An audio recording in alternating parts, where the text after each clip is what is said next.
Usted está a punto de sumergirse en los misterios de nuestros océanos y en el fascinante mundo de los acuarios marinos.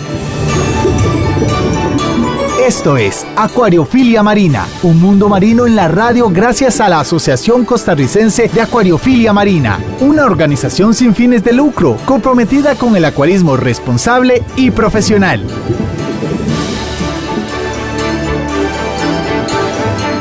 Buenos días, amigos de Radio Monumental. En esta preciosa mañana de sábado, un programa más de la Asociación Costarricense de Acuariofilia Marina en su programa Acuariofilia Marina 93.5. Hoy, como siempre, nos caracteriza con un invitado especial, con un tema sumamente especial y por supuesto no dejaremos de lado conversar un poquito sobre la conferencia de Acuariofilia Marina que está pronto a realizarse este 2 de diciembre en el Centro de Convenciones de Costa Rica. Muy buenos días, Ricardo, ¿cómo la pasas? Hola, ¿qué tal? Buenos días, don Hernán, y buenos días a todos los amigos que nos acompañan a través de las ondas radiales de Radio Monumental, la radio de Costa Rica, y acompañado en el Control Master Monumental por Roger Lizano Soto. Agradeciéndole su sintonía, usted que nos escucha a lo mejor en su automóvil, en su casa, en su lugar de trabajo, en algún lugar donde se encuentre. Gracias por abrirnos las puertas de el tiempo de esta mañana preciosa, y nosotros acá, don Hernán, disfrutando de un buen café ya en esta mañana. Un rico café y con un tema muy agradable, Ricardo, un tema realmente para aprender sobre los recursos que tiene este planeta, pero también para que hagamos conciencia del esfuerzo que tenemos que hacer para protegerlos hoy más que nunca. Nos acompaña un invitado especial, si tenés el gusto, sí. Ricardo, ¿lo presentamos? Así es, hoy nos acompaña don Mario Espinosa Mendiola, quien es biólogo marino de la Universidad de Costa Rica, es investigador del CIMAR, y es el coordinador de un proyecto que, por cierto, tendremos en la Expo de Acuariofilia allá en Canco el 2 de diciembre en el Centro de Convenciones en busca del pez sierra.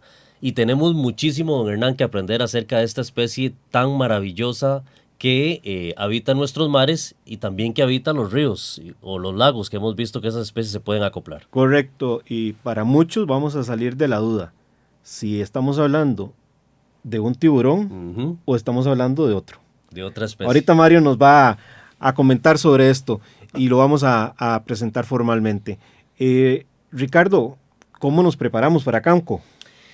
Don Hernán, yo creo que estamos muy satisfechos en la Asociación Costarricense de Acuaristas Marinos de Costa Rica, dado que el éxito que ha tenido la convocatoria de Canco ha sido definitivamente muy buena, no solamente a través de los diferentes expositores, negocios a nivel nacional, sino también una serie de aficionados, incluyéndolo a usted e incluyéndome a mí, que estaremos allá pues compartiendo con las personas que se acerquen al Centro de Convenciones, que de por sí ya es un lugar al que estamos casi que obligados a ir a conocer. Es una joya arquitectónica que tenemos en el país, pero que representa esta expo, don Hernán, una oportunidad para la familia costarricense de llegar a conocer especies marinas, especies de agua dulce, diferentes tipos de acuarios, no solamente marinos, agua dulce, plantados.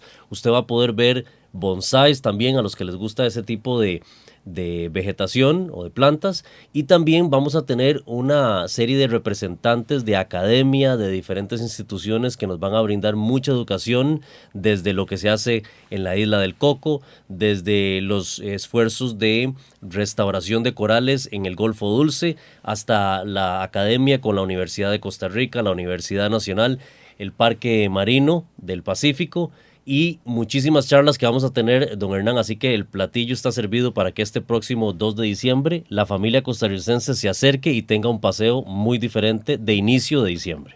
Desde las 10 de la mañana hasta las 6 de la tarde va a estar abierta la expo y conferencia. Las charlas inician, Ricardo, a las 10:30 de la mañana y nos vamos ininterrumpidamente hasta las 5:30 de la tarde. Es decir, vamos a tener un platillo muy amplio para aprender, para conocer, para estar en familia. El Parque Marino va a llevar los famosos payasos bautizados como Nemos, y como dijimos en el programa anterior, la verdadera historia de cómo se reproducen, cómo se crían en cautiverio estos peces, la vamos a poder conocer. Y por supuesto van ustedes a poder visitar también el stand que hoy, del cual nos va a hablar don Mario, el invitado especial que tenemos, sobre la búsqueda del pez sierra. Pero bueno, hablemos un poquito más adelante de Canco y le damos ya la bienvenida formal a don Mario. Don Mario, ¿cómo se encuentra usted? Sí, buenos días y muchas gracias por el espacio. Para mí es un placer venir aquí y estar compartiendo resultados y un poco de información de este proyecto tan importante en busca del pez sierra en Costa Rica.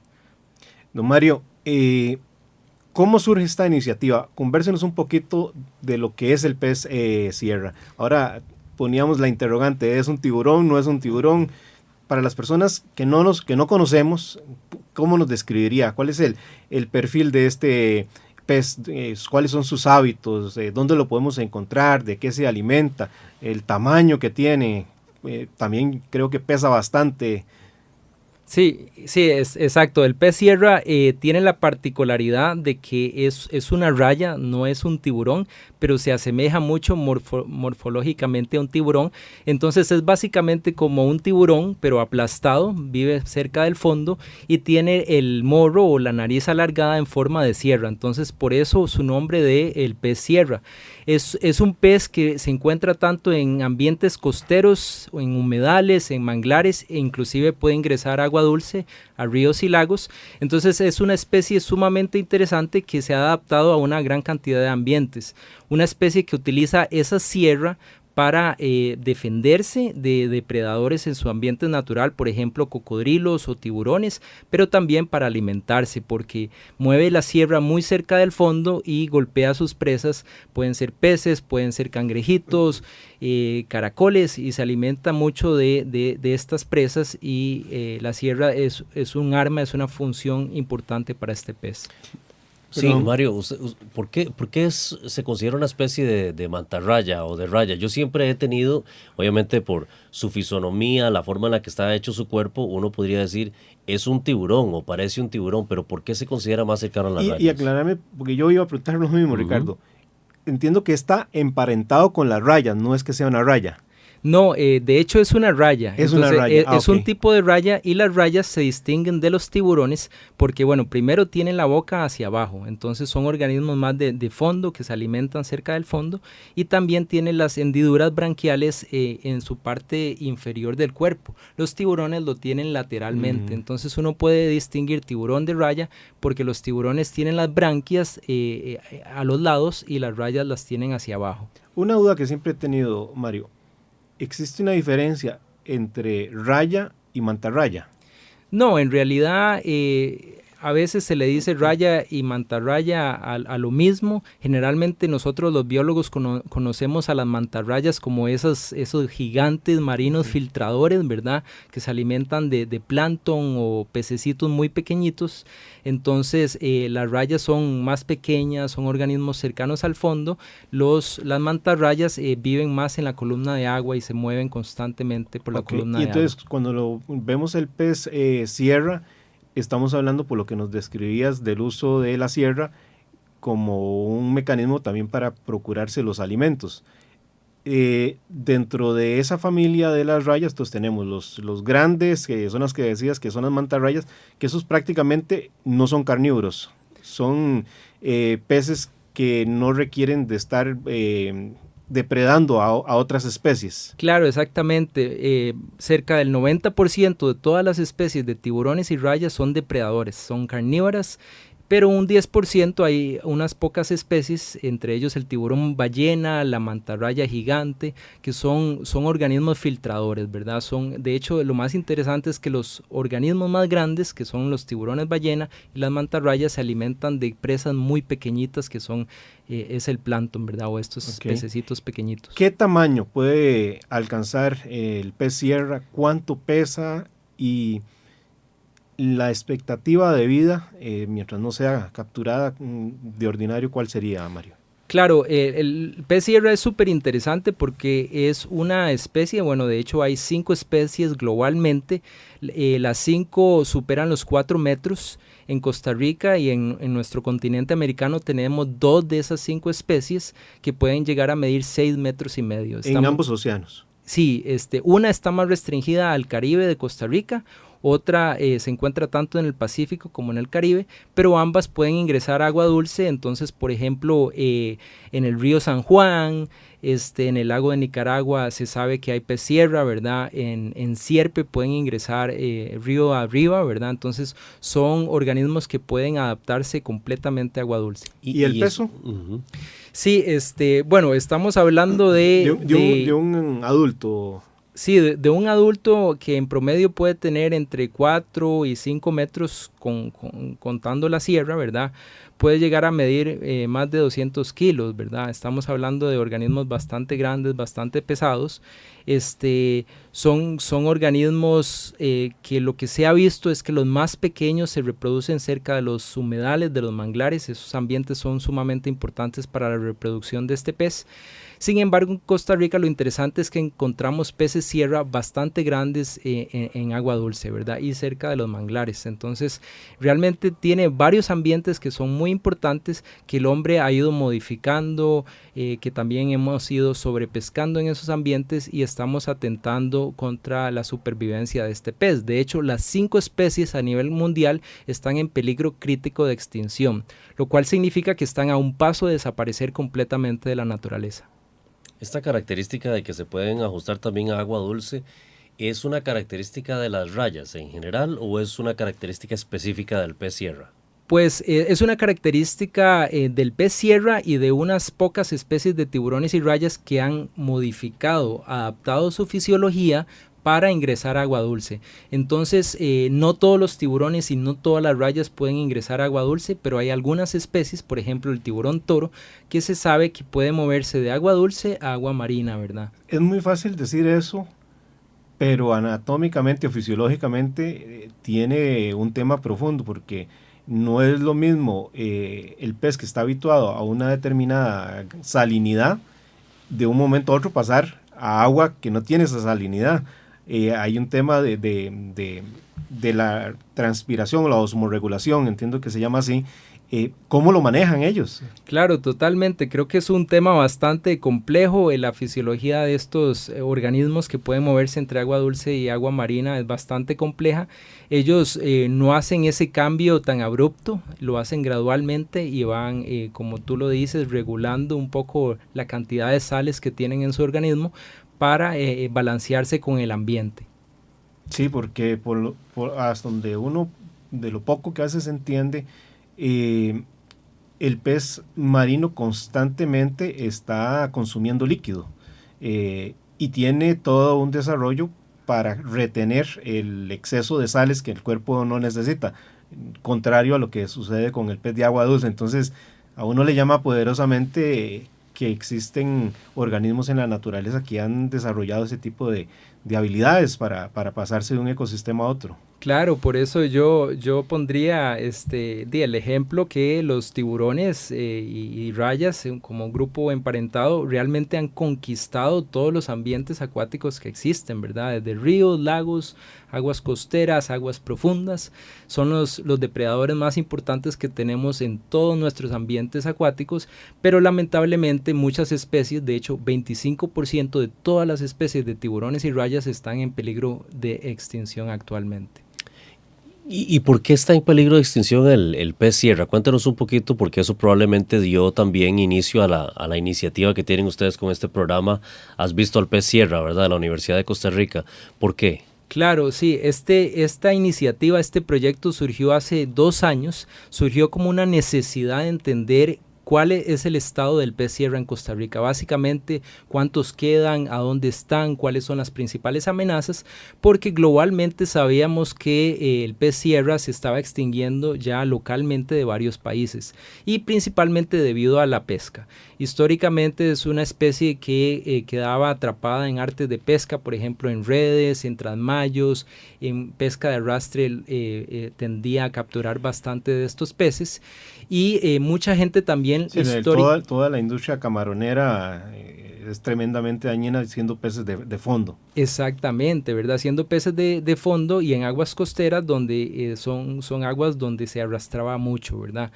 Y El asunto con esto es que mucha gente históricamente capturaba al pez para removerle, quitarle la sierra y exhibirla como trofeo, como recompensa, adorno en casas, en bares. Todavía uno en Costa Rica se topa lugares donde hay sierras y eso produjo un declive importante en la población. Y no es por la carne, no se consume también. La carne se consume y nosotros hemos hecho entrevistas a pescadores y a comunidades costeras y ribereñas por todo el país y bueno, algunas personas nos dicen que la carne sabe muy bien, otras que no sabe muy bien.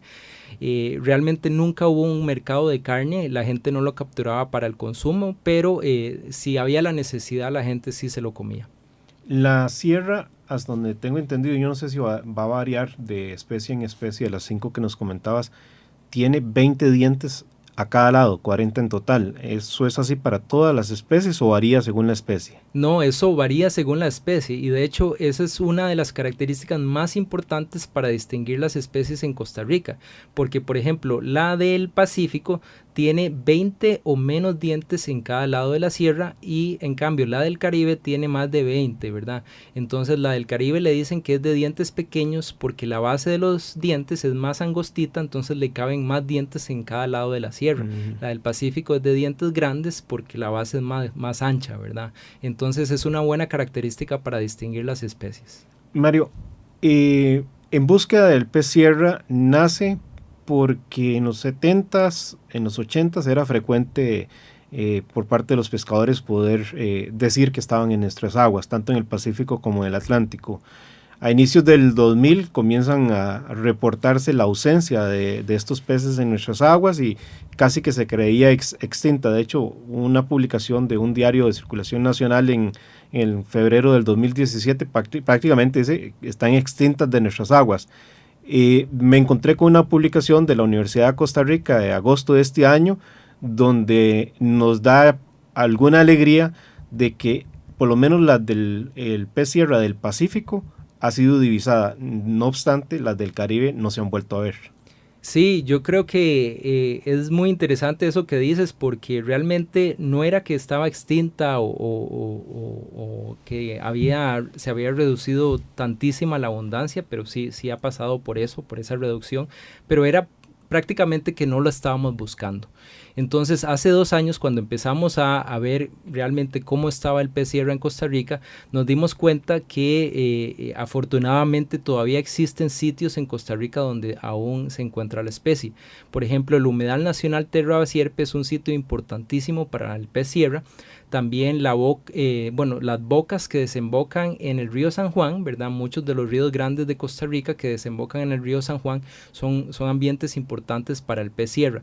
Entonces, a lo largo de estos 2 años del proyecto hemos identificado sitios importantísimos para la protección y la conservación del pez sierra que podrían mejorar el estado de la conservación. Definitivamente la especie ha experimentado una reducción en los últimos 20-30 años a lo que es ahora la distribución actual, ¿verdad? Y eso específicamente por la sobrepesca, pero también por el deterioro, por la contaminación y destrucción de los ambientes y el tráfico ilegal que ya hemos notado que es una amenaza importante para la especie. Mira que pregunta más interesante lo va a hacer Mario. Por supuesto que no queremos que ninguna especie llegue a desaparecer, ¿verdad? Obviamente, y por eso tenemos muchísimos esfuerzos de conservación a nivel de país, ya sea de corales o especies marinas, pero ¿cuál es la importancia del pez sierra en el ecosistema marino? ¿Por qué debemos de cuidarlos? Bueno, va un poquito con el tema que les estaba hablando. El pez sierra es un depredador sumamente grande, igual que los tiburones son depredadores y muchos tienen un tamaño muy grande. Estos depredadores grandes tienen una función ecológica importante controlando las poblaciones de sus presas. Entonces, básicamente la presencia de esos depredadores grandes es un signo de que el ambiente es sano, de que el ambiente es saludable. Estos depredadores mantienen el balance de nuestros ecosistemas marinos, de nuestros ambientes costeros, de nuestros ríos y lagos, y la ventaja, digamos, del pez sierra, o lo que lo hace diferente a muchos tiburones, es que puede encontrarse en aguas costeras, en humedales y en ríos, ¿verdad? Entonces es un depredador muy grande que está en esos ambientes y puede ser un signo de equilibrio de esos ambientes acuáticos. Y particularmente, ¿qué caza? Bueno, caza peces, se alimenta de crustáceos como cangrejos, también de poliquetos, que son unos gusanitos, básicamente de organismos de fondos, pero también de especies comerciales como peces, ¿verdad?, en estos ambientes. Oiga, Ricardo, lástima que no podemos tener en el acuario para deshacernos de todos esos poliquetos que se nos hacen. Mario, el proyecto de la Universidad en busca del pez sierra, ¿en qué consiste? Es decir, está claro que es tratar de documentar en Costa Rica el pez sierra, pero forma parte de iniciativas internacionales que en otros países se ha notado el mismo declive. ¿Qué es lo que buscan esos convenios internacionales con estas organizaciones? ¿Nos limitamos solo a documentar o también a llevar un poco de sensibilización a los jóvenes, a los niños, que son poblaciones costeras? Bueno, nosotros siempre decimos que si no sensibilizamos a los niños cuando sean grandes, jamás vamos a poder pedirles que protejan con lo que no fueron sensibles. Entonces, ¿cuál es la dimensión de este proyecto de la universidad? Claro, este proyecto es parte de una estrategia global de conservación hacia el pez sierra. Entonces, por ejemplo, Estados Unidos, Australia, Sudáfrica, cada uno de esos países de estas regiones tiene iniciativas muy similares a la nuestra que están tratando de recuperar las poblaciones de peces sierra en esos ambientes donde también han experimentado reducciones importantes. Entonces, básicamente, cuando nosotros comenzamos con dos ejes fundamentales del proyecto. Uno es determinar el estado actual del pez sierra en Costa Rica y básicamente identificar las amenazas y los sitios importantes para la protección, y el otro es el eje más social, que es lo que comentabas, que es educar y sensibilizar a la población costarricense acerca de la importancia de esta estrategia de conservación. Nada podemos hacer simplemente investigando y generando datos, sino podemos integrar a las comunidades, y en este caso a las comunidades pesqueras que interaccionan más con esta especie para tratar de evitar la extinción, ¿verdad? Y para nosotros es importantísimo a largo plazo sentar las bases para ver de qué forma podemos recuperar la población en Costa Rica y expandir este esfuerzo de Costa Rica en la región centroamericana. ¿Hay algún esfuerzo que estén haciendo ustedes, Mario, particularmente con las entidades que manejan todo lo que tiene que ver con la pesca, permisos de pesca en general a nivel nacional, para evitar de que se siga haciendo daño a la supervivencia de esta especie en nuestros mares? Un punto importantísimo, un producto, yo diría el producto más importante del año pasado del proyecto fue lograr la protección legal del pez sierra en Costa Rica. Entonces, actualmente las dos especies de peces sierra en Costa Rica están protegidos legalmente por un decreto del Incopesca. Este año ya se llevó a la Asamblea Legislativa y se está empujando un proyecto de ley que incluye la protección ya de las tortugas marinas, de los delfines, manatís que ya estaban protegidos, para ver cómo podemos incluir al pez sierra dentro de esa ley. Entonces realmente estamos avanzando a pasos gigantescos, ¿verdad?, hacia la protección y conservación del pez sierra, pero nos queda la tarea de, bueno, ya existe cierta protección legal, cómo podemos mejorar las estrategias y las medidas regulatorias, ¿verdad?, para que la gente entienda que es una especie en peligro de extinción y no se puede ni retener, ni pescar, ni comercializar, ¿verdad? Y si no se puede pescar, no hay forma de que podamos hacer estudios como con algunas especies marinas. Lo hemos visto, don Hernán y Mario y amigos que nos escuchan acá en Acuariofilia Marina, de poder reproducirlo en cautiverio. No hay forma yo sé que es un pez obviamente muy grande, hay que tener facilities, por decirlo así, muy muy grandes, pero no hay forma de poderlo reproducir. Realmente es el problema con los tiburones y con las rayas es su estrategia de vida, ¿verdad? Comparado a muchos peces que se reproducen muy rápido, producen muchas crías, los tiburones y sobre todo esta especie de pez sierra llega a madurar hasta los 10, 15 años de edad, produce muy pocas crías, 2, 3 crías por camada, no se reproduce todos los años. Y tenemos que esperar 10 años para que esas pocas crías alcancen la madurez. Exacto, entonces tenemos que esperar muchísimo tiempo y tenemos que tener la suerte de poner un macho y una hembra en condiciones de cautiverio y que se puedan reproducir, ¿verdad? La reproducción es por medio de huevo que madura en el vientre o es expulsado. ¿Cómo es? Sí, es interesante. Los tiburones y las rayas tienen fecundación interna, entonces a diferencia de los peces óseos que liberan el esperma y los huevos, los tiburones se reproducen como nosotros, tienen una estructura, un órgano reproductor masculino y con eso se da la fecundación, por eso tienen una estrategia reproductiva muy diferente a los peces de producir muchísimos huevos y que sobrevivan bastantes. Los tiburones y las rayas tienen la estrategia de producir poco, pero se garantizan que eso que producen llegue a sobrevivir.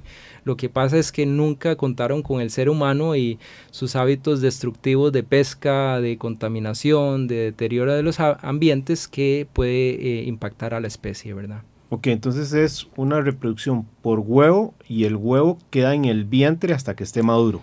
Bueno, dentro del modo de reproducción interna tienen varios submodos, uno como la que tú dices, que el huevo se reproduce o se desarrolla internamente, pero también tienen una pseudoplacenta, entonces hay especies, de hecho es la estrategia más común, que tiene una conexión entre la madre y el embrión. Pero no es como los mamíferos, como si fuera un delfín o una ballena. Es muy similar, pero no es completamente igual. Ah, qué bien. En cuanto al comportamiento social, Mario, tenemos peces que son a veces más activos en las noches, en la oscuridad, otros por el contrario son más activos durante la luz día, son más solitarios, no se ven en cardúmenes. ¿Cómo anda ese comportamiento social, llamémoslo así, del pez sierra? Sí, realmente no son peces de cardumen, no andan en grupos muy grandes, a veces se pueden avistar varios individuos, pero son grupos muy pequeños. Son especies que son un poco más activas de noche, son más activas durante ciertas mareas que aprovechan el movimiento de las mareas para alimentarse también. Pero como es un tipo de raya, es un animal que está muy cerca del fondo y se queda estacionario en el fondo por periodos bastante largos. Y desde que inició la iniciativa de Buscando el Pez Sierra por medio de la Universidad de Costa Rica, ¿dónde hemos logrado avistar especies? ¿Dónde se concentran los focos de pez sierra acá en el país? Sí, en el país tenemos 3 focos ya identificados importantes donde no solo lo hemos avistado, lo hemos visto recientemente, pero lo hemos visto con frecuencia, ¿verdad? Entonces uno es el Humedal Nacional Terra Basierpe, que es un sitio muy importante. Otro es Boca San Carlos y Cureña, que son ríos grandes, importantes, que desembocan en el río San Juan. Y el otro es la desembocadura del río Tempisque, donde todavía hay registros frecuentes de peces sierra pequeños, ¿verdad? Mario, ya para ir cerrando el tema e irnos a comerciales, una consulta. Desde la parte de investigación que ustedes han realizado, hoy que tenemos la oportunidad de compartir con las personas que no están directamente vinculadas en todos estos esfuerzos, ¿cuál sería tu recomendación para que podamos colaborar en esa conservación del pez sierra? Bueno, mi primera recomendación es contarle a la gente quién es el pez sierra. Creo que como costarricenses todavía hay mucha gente que no sabe que existe, no sabe qué es un pez sierra y no sabe que ese pez sierra está en peligro crítico de extinción, a un paso de desaparecer. Entonces yo creo que la tarea que nos tenemos que dar, el primer paso es tratar de informar a más gente, tratar de que el pez sierra sea parte de nuestra fauna, de que Costa Rica se sienta orgullosa de tener una especie tan importante, tan peculiar, tan grande.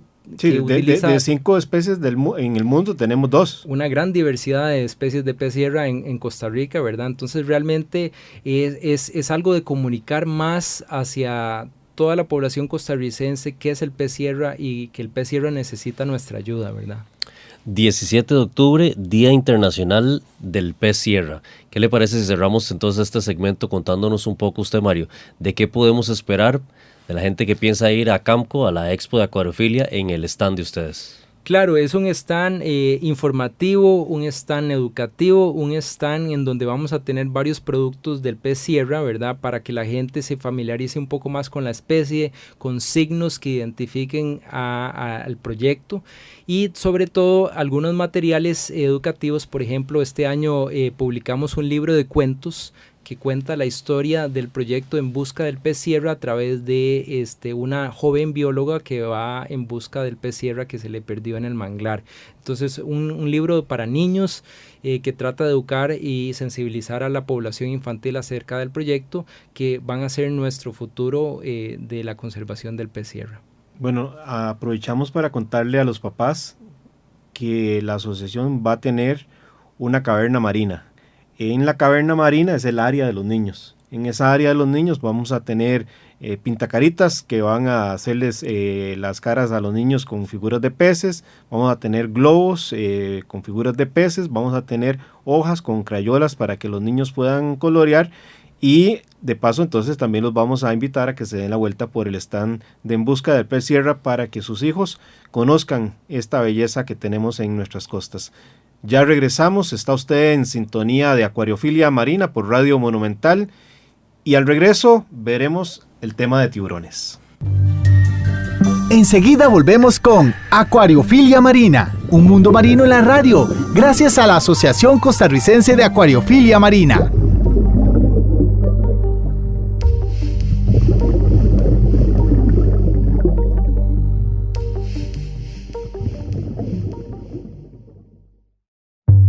Exploremos juntos las fascinantes formas de vida que habitan nuestros mares y acuarios marinos. Acuariofilia Marina está de vuelta. Bien, muchísimas gracias por acompañarnos acá en Acuariofilia Marina, un programa de la Asociación Costarricense de Acuaristas Marinos. Hoy estamos conversando con Mario Espinosa Mendiola, quien es biólogo marino de la Universidad de Costa Rica y quien es el coordinador del proyecto En Busca del Pez Sierra. Mario, nos contabas acerca de la especie en el primer segmento del programa y ampliamente pues nos explicabas todas las características y el porqué de este programa En Busca del Pez Sierra. ¿Nos podrías contar un poco cómo celebramos ese Día Internacional, el 17 de octubre, Día Internacional del Pez Sierra? Sí, gracias. El 17 de octubre fue un día muy importante. Este fue el primer año donde celebramos el Día Internacional del Pez Sierra. Un evento coordinado con diferentes entidades a nivel mundial que están tras la conservación y protección del pez sierra.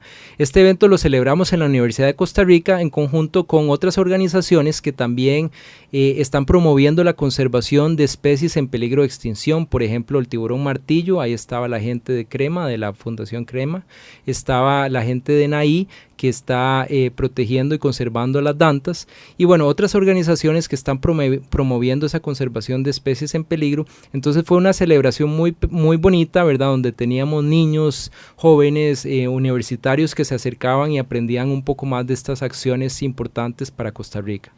Ahora, don Hernán le hacía la pregunta de cómo podemos todos ayudar. Este tipo de proyectos a veces inician con las uñas, ¿verdad? Con pocos recursos, y al crear esta sensibilización de la gente, pues algunas personas a lo mejor se acercan y pueden ayudar, ¿verdad? ¿Cómo ha sido arrancar un proyecto como eso tan visionario y a lo mejor sin ningún interés comercial? ¿Cómo ha sido para ustedes ese reto? Sí, pues es una excelente pregunta porque realmente fue bastante difícil, tuvimos fondos bastante limitados con una idea, un proyecto tan ambicioso desde un inicio. Afortunadamente en el camino nos fuimos topando con algunas organizaciones que nos daban poquitos y así fuimos generando productos más importantes. Yo cuando comencé este proyecto yo tenía muy claro que no es un proyecto típico de la universidad que dura 2-3 años, es un proyecto de vida para lograr la recuperación de una especie que está tan amenazada como el pez sierra. Tenemos que dedicarle muchísimos años, y lo que hemos visto en otros países como Estados Unidos es que han pasado hasta 20-25 años desde que comenzaron este tipo de acciones para ver resultados positivos. Entonces es algo que tenemos que pronosticar a largo plazo y contar con el apoyo de varias organizaciones. Hemos estado tocando puertas en empresas privadas con programas de responsabilidad social que estén interesados en esta causa.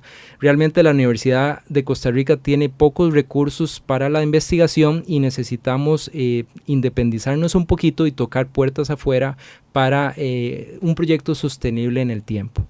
Bueno, yo al principio del programa decía, don Hernán, que yo pensé que el pez sierra era un tiburón y hoy aprendí que era una raya, y precisamente también queremos ahondar en el tema de los tiburones que también sabemos que es una especie que se encuentra en peligro de extinción, ¿verdad? Por su caza, ¿verdad? La pesca indiscriminada de estas especies, y que tenemos la bendición de que en nuestros océanos, en nuestros mares, particularmente los costarricenses, tenemos presencia de diferentes especies de tiburón. Una visita como la del doctor Mario Espirosa no podemos desaprovecharla. Hay que aprovechar eso, ¿eh? Entonces, vamos a conversar en esta parte del programa sobre los tiburones. Porque ya lo introducías en la primera parte del programa, Mario, cuando nos hacías referencia a el depredador de los arrecifes por excelencia, que es el tiburón.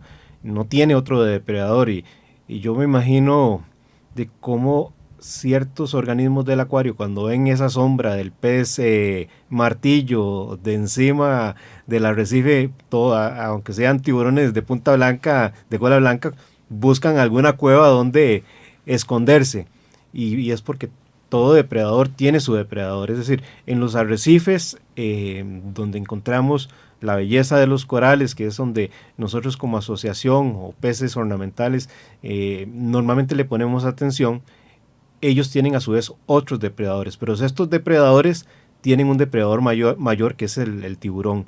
Y eso es lo que vos señalabas, de que nos permite ver qué tan robusto está un arrecife, porque en la medida en que no encontremos tiburones, va a ser porque el tiburón no encuentra alimentos en ese arrecife. Si no encuentra alimentos, que son otros depredadores menores del arrecife, significa que el arrecife tiene serios problemas. Contanos un poquito de el rol del tiburón en los arrecifes, y tenemos, creo que son 3 grandes tiburones dueños de los arrecifes. Es el toro, el martillo, y por ahí se me escapa otro, creo que es el tigre, pero no estoy seguro. Sí, bueno, los tiburones son un grupo que a mí me fascina, ¿verdad? Realmente llevo ya varios años estudiando a este grupo tan increíble, tan importante para la salud de los ecosistemas marinos. De hecho, en la Universidad de Costa Rica también tenemos un proyecto que se llama La vida secreta de los tiburones, que lo que está tratando de hacer es monitorear la salud de diferentes ambientes de Costa Rica, entre ellos la isla del Coco, isla del Caño, islas Catalina, islas Murciélago, varios ambientes en donde típicamente podríamos encontrar tiburones, porque lo que queremos saber es exactamente cómo están esos tiburones en esos ambientes. Vos mencionabas que las 3 especies tal vez más grandecitas e importantes en el balance de estos ambientes arrecifales son el tiburón tigre, el toro y el martillo. Son 3 grandes importantes depredadores. Perdóname, de estos 3, los 3 están en peligro de extinción. Yo sí sé claramente que lo está el martillo, porque desgraciadamente también por su figura lo hemos depredado más allá del consumo que se le haga. Pero las otras 2 especies también están, Mario. Pues el martillo es la especie que está más amenazada. El tiburón toro y el tiburón tigre no están en una categoría de la Unión Internacional para la Conservación de la Naturaleza de amenaza. Entonces, afortunadamente, todavía no hemos logrado como especie humana de llevar a esas especies cerca de la extinción. Pero hay que ponerle mucho cuidado, ¿verdad? Porque son especies que pueden caer fácilmente en artes de pesca, y son especies que si estamos destruyendo y contaminando esos ambientes como los arrecifes coralinos, estamos también impactando la salud de la población de esas especies. Correcto. Y entonces, para que la gente lo tenga claro, en la medida que podamos ver tiburones en nuestros arrecifes, tenemos arrecifes más saludables. En la medida que nosotros, como seres humanos, nos encarguemos de destruir o desaparecer de este planeta los tiburones, vamos a dejar sin un depredador importante que es un controlador del mismo arrecife, porque aquellos depredadores menores que se comen las especies del arrecife crecerían sin control al no tener depredadores. Describirnos un poco estos 3 tiburones para ir bajando tal vez de categoría hacia menores como el cola blanca. El tiburón martillo, ¿cuáles son las características, el tamaño, el peso? ¿Cómo podemos distinguir el tigre del toro? Ok, sí, el tiburón martillo tiene una forma muy peculiar, ¿verdad? Creo que la mayoría de la gente está familiarizado con un tiburón martillo por esa forma tan extraña de la cabeza en forma de martillo. Es una especie interesante porque se reproduce cerca de la costa, se reproduce cerca de ríos, en las desembocaduras de los ríos, humedales, manglares, estuarios, son ambientes sumamente importantes donde los tiburones martillo bebé crecen y permanecen ciertos años y luego se integran a la población adulta.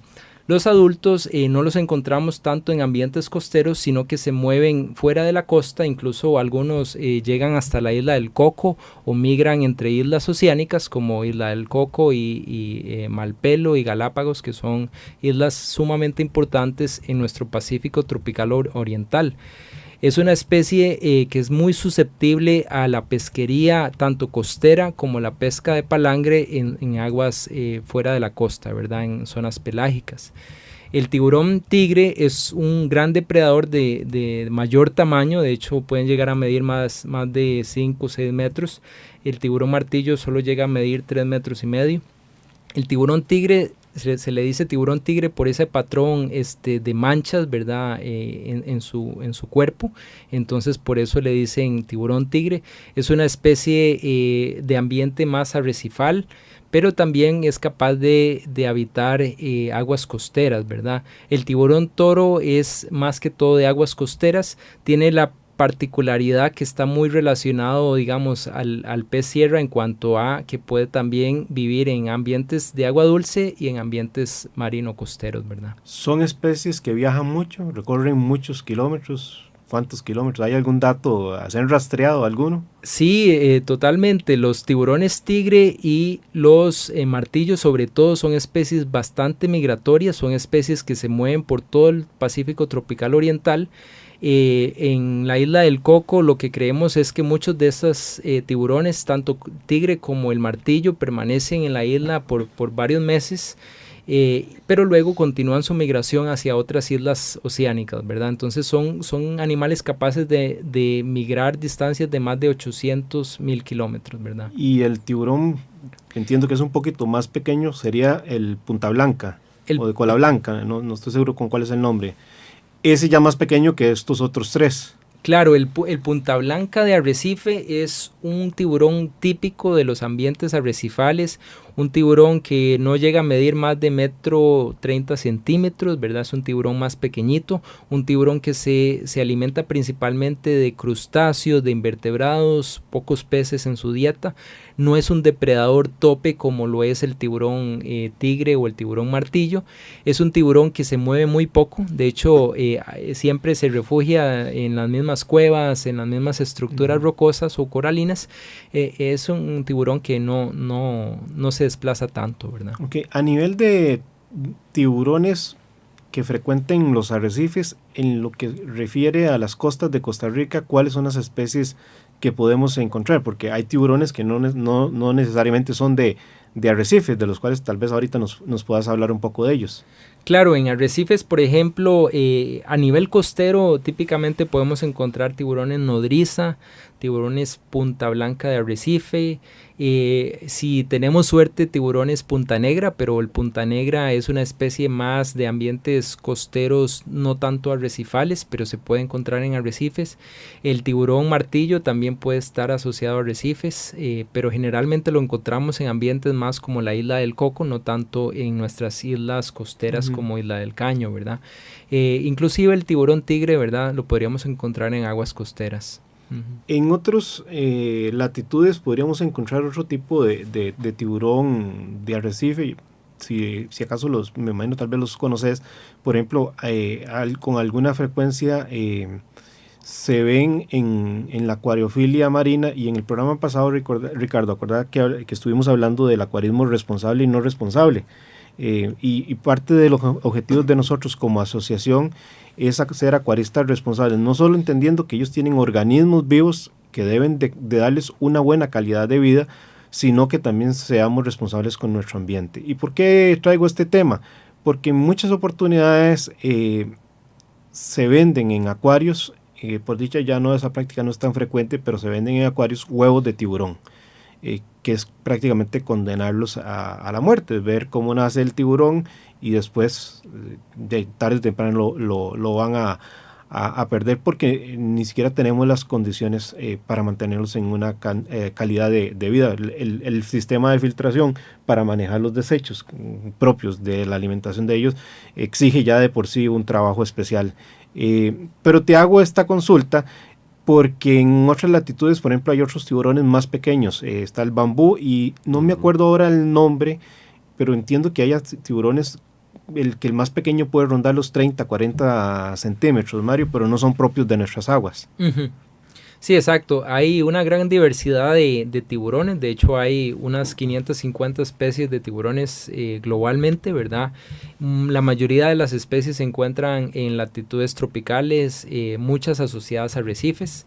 Varían en tamaño, es que hay tiburones desde 30, 50 centímetros, como me decías, especies muy pequeñas, hasta tiburones ballena, ¿verdad? Que también pueden frecuentar ambientes arrecifales, que son de los peces más grandes que existen, ¿verdad? Si no el pez más grande que existe.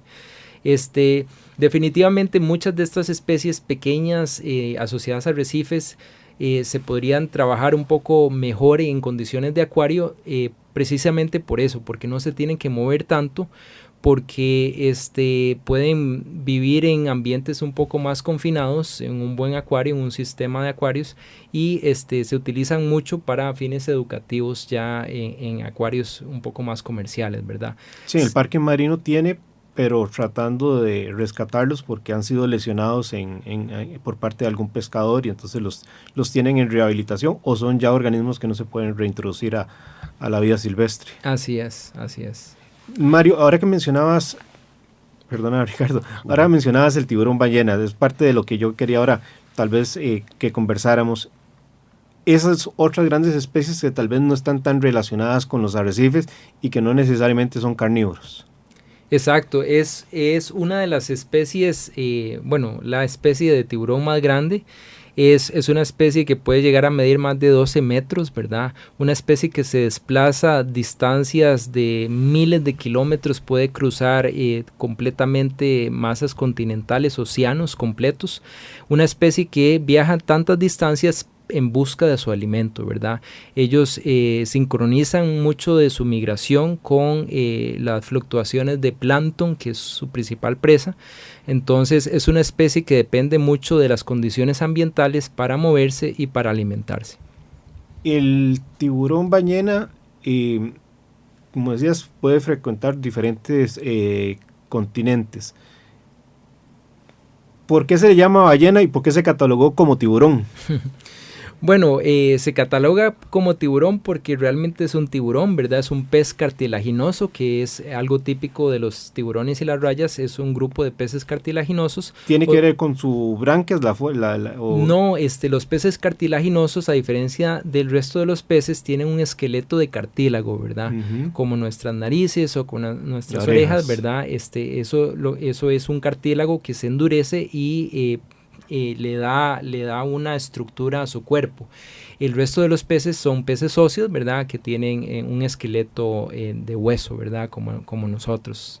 Uh-huh. Ahora, don Hernán, me pusiste a pensar un poco acerca de los tiburones que se acostumbra a mantener en la acuariofilia, que obviamente pues no pueden ser tiburones de mucho tamaño, la mayoría alcanza los 30 centímetros, 40 centímetros, y obviamente involucran tener un cierto galonaje, acuarios con ciertas dimensiones para poder tenerlos. Ya hablábamos del tiburón bambú, que se vende aproximadamente en los Estados Unidos en cerca de $70. El otro es el tiburón que le llaman gato, que es como abanderado, y que tiene un precio de $149. Y hay un tiburón, una especie que tal vez usted la conoce, Mario, que se llama el Epaulet Shark, que es un tiburón que ya está en presa ahora, que lo hemos visto tradicionalmente con los payasos, ya los reproducen en cautiverio con un costo de $530. Alcanza un máximo de 30 galones, pero dentro de los requerimientos para tener esta especie es que no solamente se tenga un muy buen sistema con buenas dimensiones, con buena filtración, sino también que la calidad del agua sea absolutamente buena, efectiva, ¿verdad? Porque si no sufre qué buena mucho noticia, no tenía conocimiento que ya se estuvieran reproduciendo tiburones en cautiverio, Ricardo. Sí, yo les tengo una curiosidad por si querían saber de esta historia. Yo cuando estuve en California para mi maestría estuvimos trabajando con tiburones blancos, específicamente en conjunto con el Acuario de Monterrey.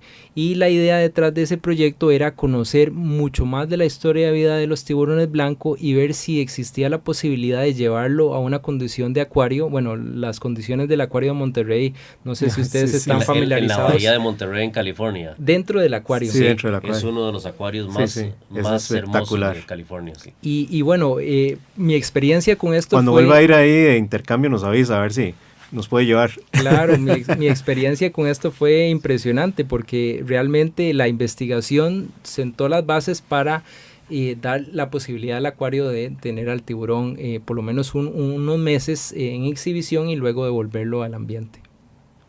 Mario, parte de lo que yo quisiera que tocáramos, aunque fuera de forma rápida, pero creo que es parte de nuestro esfuerzo en sensibilizar a las personas en la conservación de estos organismos marinos tan importantes para los arrecifes, es que desgraciadamente a veces estamos consumiendo pescado, entre comillas, que nos dan de una determinada especie y no es de esa especie, son filets o cortes de tiburón, y ni qué decir aquellos que comen las aletas. ¿Cómo podríamos, si puedes decirnos, cómo podemos reconocerlos para sumarnos más bien a no comprar ese tipo de pez que no lo venden, no sé, por otra variedad de pescado, y no es pescado sino son tiburones? Sí, yo creo que es un problema muy serio y principalmente debido a que muchas especies de tiburones están en peligro de extinción. Entonces realmente como consumidores tenemos que ser muy responsables de los productos que consumimos, que compramos, que adquirimos. Tanto en restaurantes como en supermercados, tratar de exigir que lo que estamos consumiendo sea lo que queremos consumir, ¿verdad? Que sea un producto saludable para el ambiente, ¿verdad? En este caso la mayoría de los tiburones vienen de pesquerías que no son tan amigables con el ambiente, entonces tenemos que ser bastante responsables. Distinguir un filet de tiburón es un poco difícil, tal vez hay que hacerlo con un poco de práctica. Los tiburones, por ejemplo, no tienen espina, entonces eso es una característica importante que el consumidor tiene que notar, ¿verdad? No tienen espina. Y por eso mucha gente lo prefiere, ¿verdad? Es un pescado que no tiene espina, pero tiene las fibras musculares que son un poco diferentes a las del resto de los peces. Entonces hay que fijarse un poco en el asunto de las espinas y de la orientación de las fibras musculares, que eso ya requiere un poquito de práctica. Y yo creo que con el programa pasado, don Hernán, ya finalizando este tema, hay que preguntar. Así sea, vaya uno a un restaurante, vaya uno a una pescadería, un supermercado, hay que definitivamente preguntar qué le están vendiendo a uno como mínimo. A lo mejor no seremos 100% efectivos en identificar, nos dan tiburón o alguna otra especie que no queremos, pero valga la pena por lo menos el comportamiento o la costumbre de preguntar qué estamos consumiendo acá. Así que queremos agradecerle a don Hernán, a don Mario, que nos ha acompañado en esta mañana de sábado y conversado sobre temas tan interesantes, tan importantes.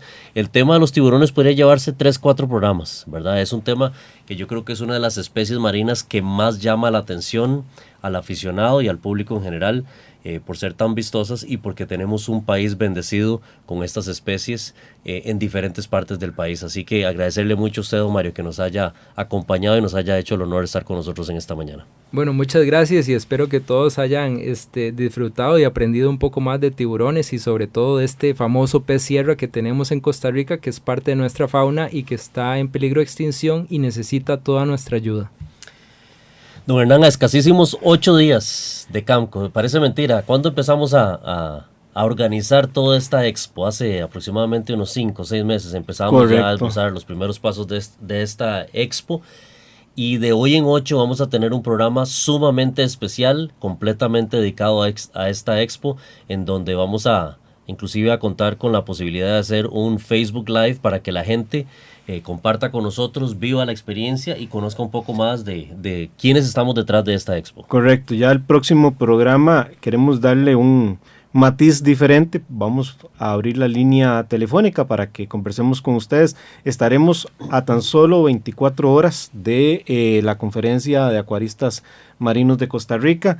Y Ricardo, no quisiera irme sin dejar un saludo a doña Milania Rocha, que nos hizo reporte de sintonía, al igual que el señor Jason, que ahorita se me escapa el apellido, y la señora que también de Jason, que también nos hicieron un reporte de sintonía del programa. Entonces, un saludo para ellos y para todos ustedes que siempre están acompañándonos y entre todos tratando de ser más responsables con nuestros recursos marinos. Así es, el próximo 2 de diciembre, como lo decíamos al principio del programa, estaremos Dios primero, en 8 días básicamente, estaremos Dios primero en el Centro de Convenciones de Costa Rica, en la Expo de Acuariofilia más grande de Centroamérica, que va a reunir a todos los principales expositores, tanto de acuarios marinos, de acuarios de agua dulce, de acuarios plantados. Tendremos gente que también serán representantes de la parte de bonsáis,